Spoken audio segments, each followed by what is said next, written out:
he should do first. Let's start with that. So he should be a yard and a half to 2 yards off, and then he should be motoring. When he motors, he's reestablishing the line of scrimmage, right? When he's reestablishing the line of scrimmage, he should only be moving back about a yard, reset. If the receiver still hasn't committed, reset, all right? If he starts to get in your personal space, that's when you use your jam. You punch, preferably at the collarbone area because it's uncomfortable. Nobody likes getting punched in their neck, all right?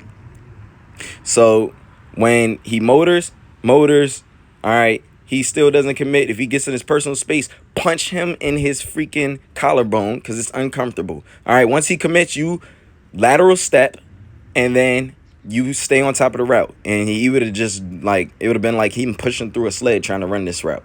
All right, but because he's playing at 3 yards, then he starts to move back. Now he's moving back. He gets mixed all over the place.